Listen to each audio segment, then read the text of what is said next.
দারসুল হাদিস একটা হাদিসের কিছু অংশ আমি আজকে আপনাদের সামনে পেশ করব।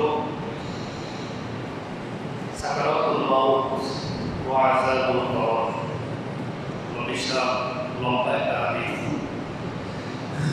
হাদিসের প্রথম অংশ হয়তো আজকে আমরা সংক্ষিপ্ত সময় আলোচনা রাখতে পারবো ইনশাআল্লাহ।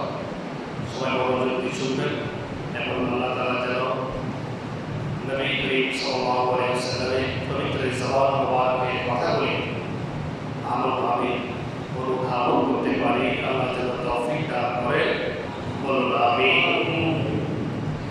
হযরত বাবা ইবনে আযিব রাদিয়াল্লাহু তাআলা এই হাদিসটি বর্ণনা করেছেন।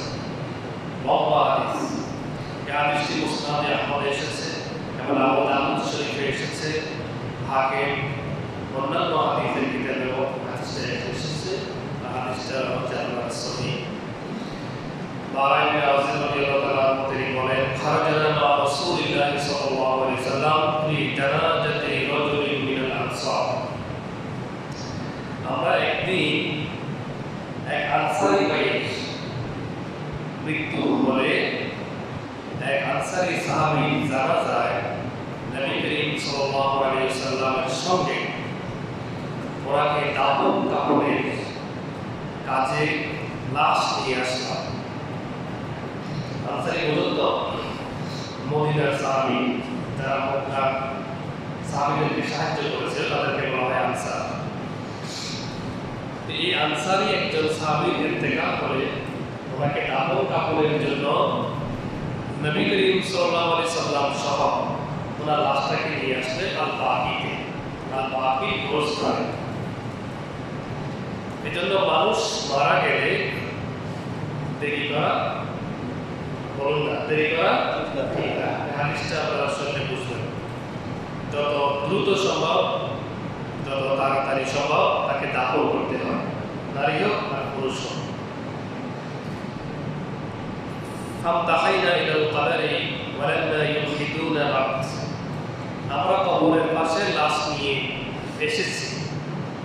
সাহাবী বলছেন তখনও কিন্তু কবর খোয়ার কাজটা এখনো কমপ্লিট, সম্পূর্ণ হয়নি। কবর খোয়ার কাজ তখনও চলছে। রাসূল পাক সাল্লাল্লাহু আলাইহি ওয়াসাল্লাম অপেক্ষা করছেন। দেখছেন, দেখেন কিন্তু কত লাশকে অনেকক্ষণ রাখে দিই, কিন্তু ওনারা লাশ মারা গেছে গোসল দিয়ে কবর খোয়ার কাজ কমপ্লিট না হওয়ার আগে লাশ নিয়ে গোরস্থানে হাজির। আর সাথে কে আছেন? রাসূলুল্লাহ সাল্লাল্লাহু আলাইহি ওয়াসাল্লাম। কত সুভাগ্যবান সাহাবায়ে কেরাম, তাদের এই চক্ষু দিয়ে সরাসরি আল্লাহ রাসূলকে দেখেছেন। সুবহানাল্লাহ, কত ভাগ্যবান। অপেক্ষা করছেন।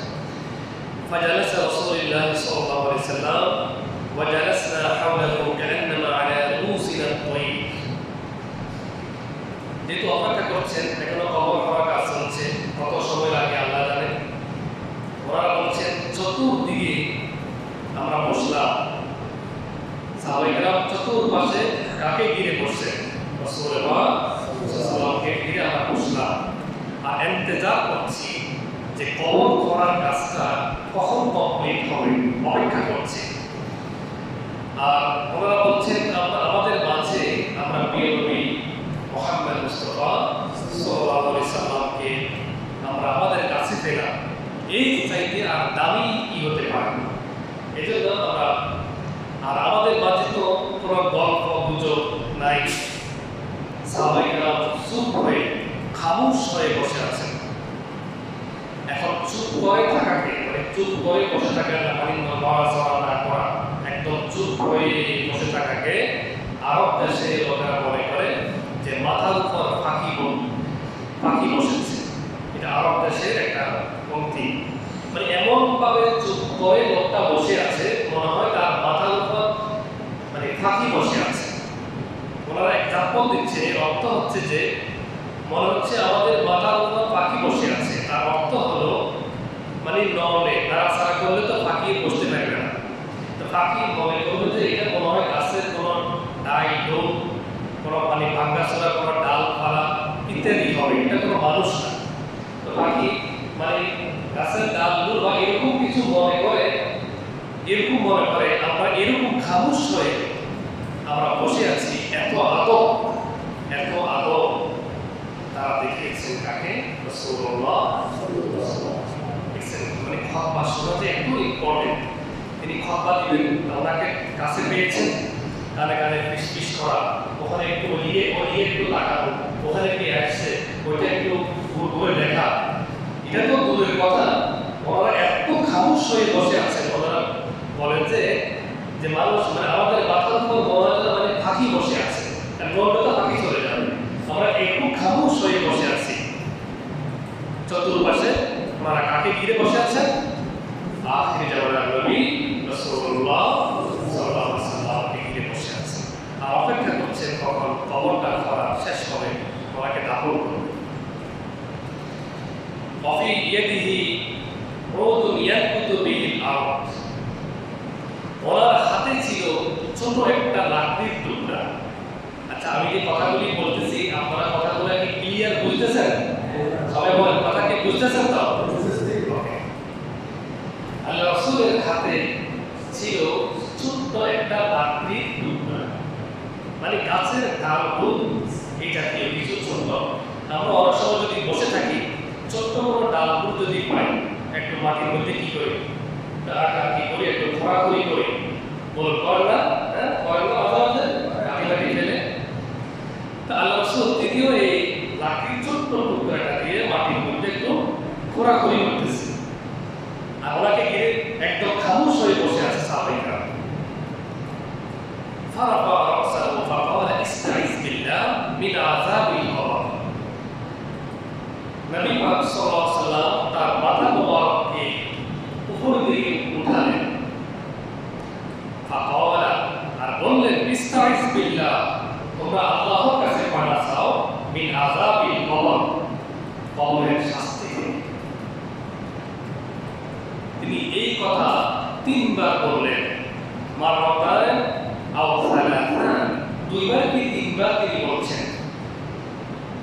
হে আমার সাহাবাইরা, হে আমার উম্মতেরা, এই যে কবরটা করা হচ্ছে, তোমার ভাইকে কিছুক্ষণ পরে এই কবরে দাফন করবে, এই কবরের শাস্তি থেকে ফারাজ চাও, এই কবরের আযাব থেকে আল্লাহর কাছে ফারাজ চাও। আল্লাহুম্মা ইন্নী আউযু বিকা মিন আযাবিল কবর, বলুন আল্লাহুম্মা ইন্নী আউযু বিকা মিন আযাবিল কবর। তাহলে কবরের শাস্তি আছে, কোরআন থেকে তো দলিল দিয়েছি, এখন হাদিস থেকে দলিল দিচ্ছেন রাসূলুল্লাহ সাল্লাল্লাহু আলাইহি ওয়াসাল্লাম। আর তিনি কেমন রাসূল? আল্লাহ তাআলা বলছেন, ওয়া ইয়ানতিকু আনিল হাওয়া ইন হুয়া ইল্লা ওয়াহয়ুন ইউহা। আমার রাসূল নিজের নফসের তার নাই কোনো কথা বলেন না, যা বলেন, যেগুলি আমি বলি এগুলি তিনি তোমাদেরকে বলেন। মানে হাদিসটাও কিন্তু কোরআন, এটা ওহী দুই প্রকার। তিনি বলছেন তিনবার, দুইবার কি তিনবার বলছেন, এই যে কবরের মধ্যে শাস্তি হবে, কবরের যে আযাব, এই কবরের আযাব থেকে তোমরা আল্লাহর কাছে পানা চাও। আপনারা যারা এখানে উপস্থিত আছেন, আমি আপনাদের কাছে বিবেকবান মানুষ তো এটা কোশ্চেন করি, এই কবরে আমরা যারা এখানে আছি, এই 3.5 হাত মাটি গর্তের ভিতরে এই কবরের মধ্যে আমাদের সবাই যাওয়া লাগবে কিনা? আমার বলুন, লাগবে কিনা? তাহলে এই কবরের আযাব থেকে পানা চাইতে স্বয়ং কে বলছেন? রাসূলুল্লাহ সাল্লাল্লাহু আলাইহি ওয়াসাল্লাম বলছেন। সুম্মা ক্বালা, এরপর তিনি বলতে শুরু করে দিলেন মৃত্যুর পুরা কাহিনী। এখানে তো মানে কবর ভরার কাজ চলতেছে, তখন এই সুযোগে তিনি বিশাল একটা মৃত্যুর ঘটনা, একটা মানুষের মৃত্যু কিভাবে হবে সম্পূর্ণ কাহিনী তিনি সুযোগ বুঝে সাহাবীদেরকে বলতে শুরু করলেন। ইন্নাল আবদাল মুমিন, মুমিন বান্দা, প্রথমে হচ্ছে মুমিন বান্দার যখন রূহ কবজ হয়, মৃত্যুর সময় যখন ঘনিয়ে আসে, আল্লাহ তাআলা মুমিন বান্দা তার হালত কেমনে হয়, তার মৃত্যুটা আমরা এটা শুনবো তার জবাব থেকে, রাসূলুল্লাহ সাল্লাল্লাহু আলাইহি ওয়াসাল্লামের পবিত্র জবাব থেকে আমরা শুনবো। একজন নেককার, একজন পরহেজগার মানুষের রূহ কিভাবে দুনিয়া থেকে চলে যায়। তিনি বলছেন, ইযা কানা ফি ইনখিতাই মিনাদ দুনিয়া ওয়া ইকবালি মিনাল আখিরাহ, যখন দুনিয়াকে দুনিয়াকে ছেড়ে দেওয়ার সময় হয়ে যায়, আখিরাতের দিকে রওনা হওয়ার সময় হয়ে যায়। আল্লাহ রাসূল বলেছেন এই দুনিয়াকে ছেড়ে দিতে হবে এবং আখিরাতের দিকে যাওয়ার একটা সময় আমাদের আসবে।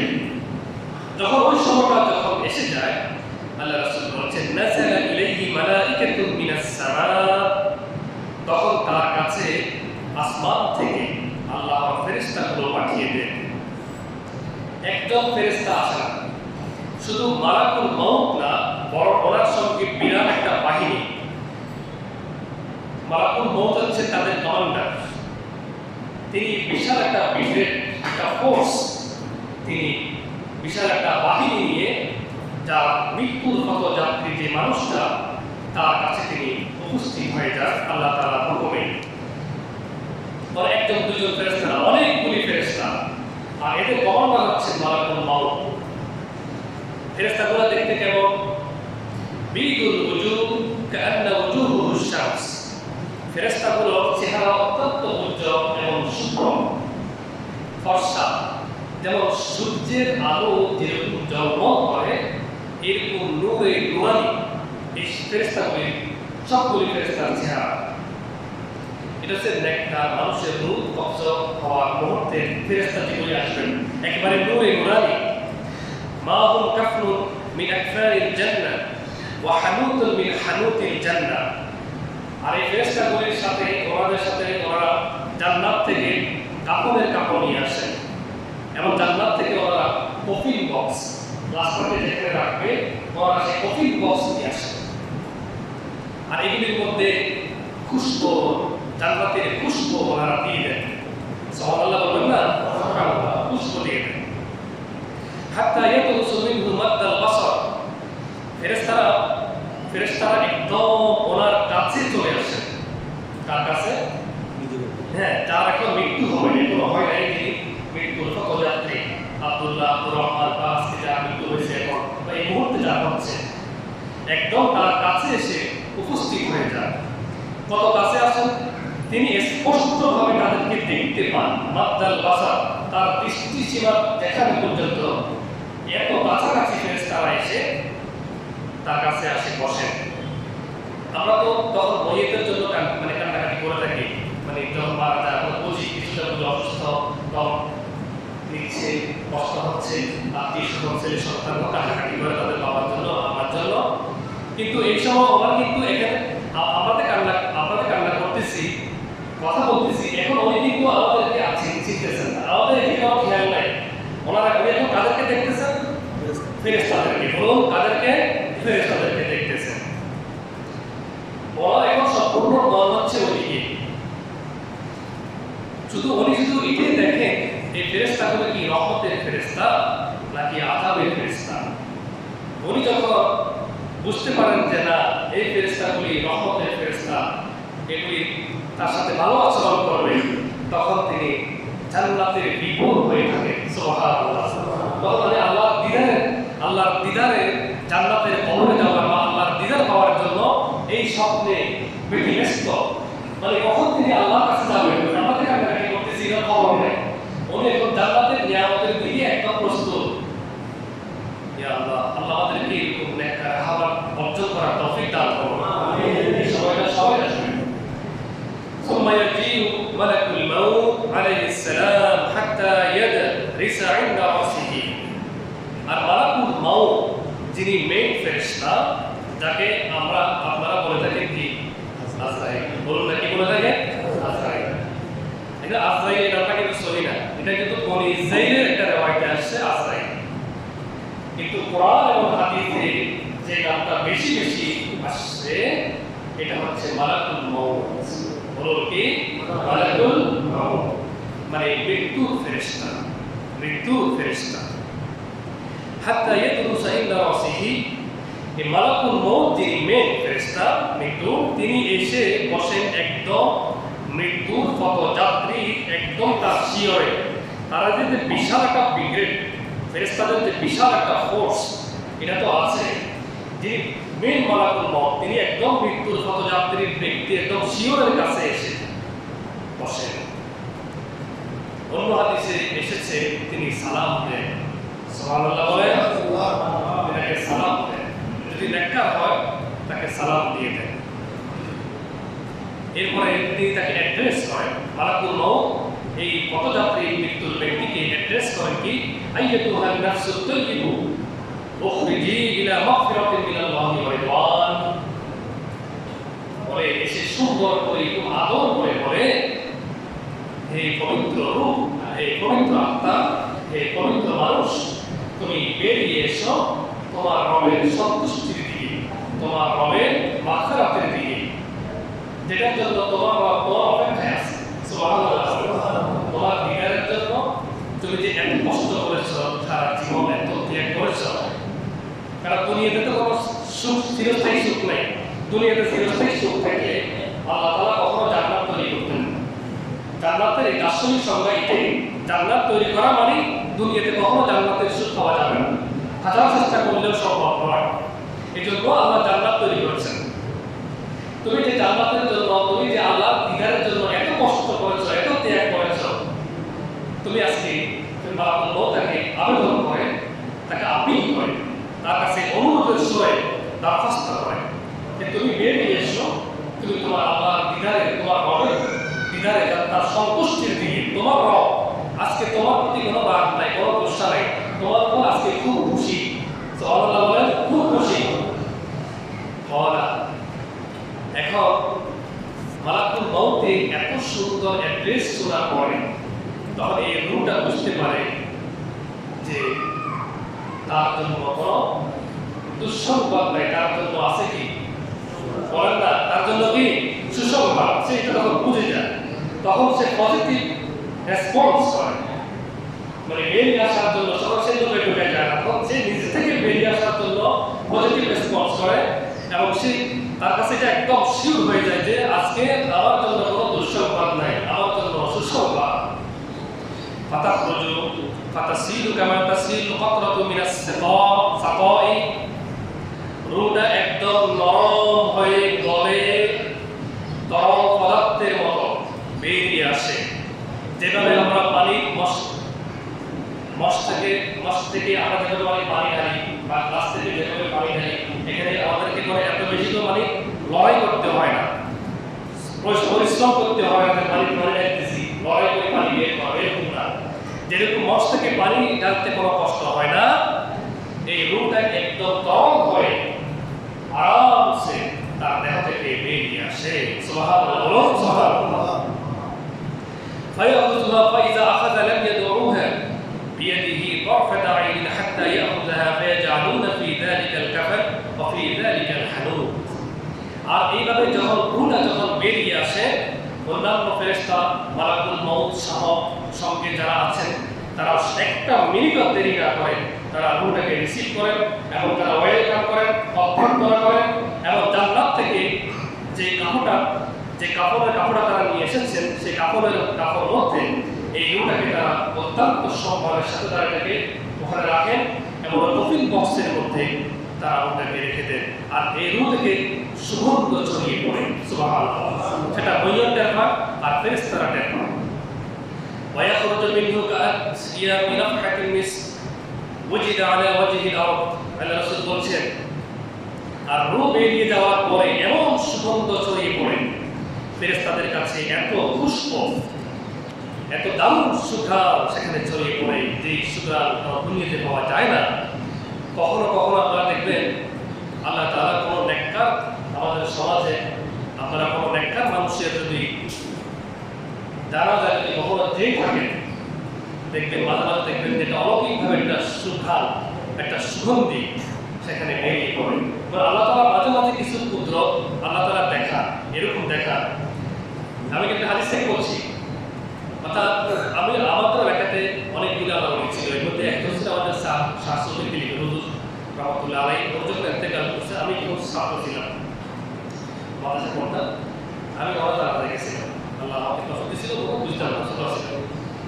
লাখ লাখ মানুষ আমার এখনো মনে আছে, ওরা লাস্টে দেখার কোনো সুযোগ নেই, লাখ লাখ মানুষ এক বছর দেখার কোনো সুযোগ নেই। এই সেই জানাজার মধ্যে যে একটা ঘ্রাণ আমি মানে পেয়েছিলাম, আমার আজও এই ঘ্রাণটা আমাকে মানে শিহরিত করে। সুবহানাল্লাহ। অর্থাৎ এখানে ফালা নুযাক্কি আলাল্লাহি আহাদান, আল্লাহর উপর আমরা কাউকে সার্টিফিকেট দিই না। আমার তো ধারণা ছিল যে উনি আল্লাহর জন্য নেককার মানুষ ছিলেন, এজন্য সুগন্ধি আমি পেয়েছি, আমার ধারণা ছিল। তো আল্লাহর উপর সার্টিফিকেট দিচ্ছি না, এটা আল্লাহু আ'লাম, আল্লাহ ভালো জানেন। যদি সুগন্ধি যদি পাওয়া না যায় কোনো মানুষের রূপ দেওয়ার পরে, তাহলে আপনি আবার এটা ধারণা করতে পারবেন না যে এই লোকটা মনে হয় নেককার ছিল না, এইটা আপনি আবার ধারণা করতে পারবেন না। আল্লাহ তাআলা মাঝে মাঝে কোনো নেককারের যাওয়ার পথে তার সুগন্ধিকে প্রকাশ করে দেন, এটা আল্লাহ তাআলার কুদরত। আবার আল্লাহ তাআলা কখনো এটাকে প্রকাশ করেন না, এটা আল্লাহ তাআলার কুদরত, আল্লাহ তাআলার গায়বের মর্জি, এটা আল্লাহ তাআলার ইচ্ছা। এখন সুগন্ধি বের না হলে আপনি মনে করবেন না যে উনি গুনাহগার, এটা বলা যাবে না। আল্লাহ তাআলা কখনো এটাকে দেন, কখনো আল্লাহ তাআলা এটাকে স্টপ করে রাখেন, এটা আল্লাহ তাআলার মর্জি। এখন সুগন্ধি বেরিয়ে পড়ে এটা ঠিক, রু যখন বেরিয়ে যায় সুগন্ধি বেরিয়ে পড়ে এটা সঠিক। তবে সেই সুগন্ধি হয়তো আমরা টের নাও পেতে পারি আশপাশে, সেটা টের পেয়ে যায় সমস্ত ফেরেশতাগণ, এবং যিনি ইন্তেকাল করেছেন উনি ওনার সুগন্ধি তখন উপভোগ করে থাকেন, এনজয় করে থাকেন। এরপর ওটাকে ওনারা কি করেন, ফায়াসাদুনা বিহা, এই রূহকে নিয়ে ওনারা উপরের দিকে ছোটেন। এই ভাগে দিয়ে আমরা তো অনেক কবর খোঁড়ার কাজ করতেছি, ওনাকে দাফন করতে হবে, এই সুযোগে ফেরেশতারা ওটাকে নিয়ে উপরের দিকে চলে যান। কোথায় যান? ইল্লিজিন, আকাশের আর আরশ আজিমের কাছে একদম সাত আসমানের উপরে, সেখানে একটা রেকর্ড বুক আছে। সেই রেকর্ড বুকের মধ্যে উনি যে নেককার, ওনার নামটাকে রেজিস্ট্রেশন করার জন্য সেখানে ফেরেশতারা ওনার ওটাকে নিয়ে ছোটেন।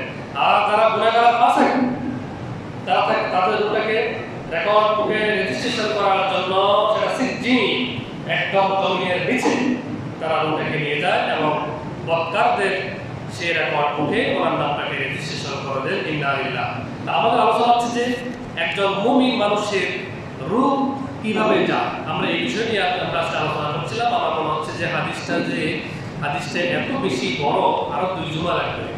আপনারা যদি শুনতে চান, আমরা আগামী জুমাতে মনে রাখবেন সিজ্জিন, তার রুটাকে নিয়ে ওনারা যাচ্ছেন কোথায়?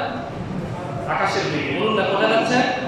আকাশের দিকে। এখান থেকে আমরা আগামী জুমাতে আলোচনা শুরু করবো ইনশাআল্লাহ। এবং এই হাদিস থেকে নবী পাক সাল্লাল্লাহু আলাইহি সাল্লাম আমাদেরকে যেই উপদেশ দিয়েছেন, তোমরা কবরের আযাব থেকে আল্লাহর কাছে বেশি বেশি করে ক্ষমা চাও। আমরা বেশি বেশি করে আল্লাহর কাছে ক্ষমা চাইবো এবং আমরা মৃত্যুর জন্য, আখিরাতের জন্য আমরা সর্বদা প্রস্তুত থাকার নেক আমল করার চেষ্টা করবো ইনশাআল্লাহ। আল্লাহ সবাইকে তৌফিক দান করুন। আমিন ওয়া আমিন।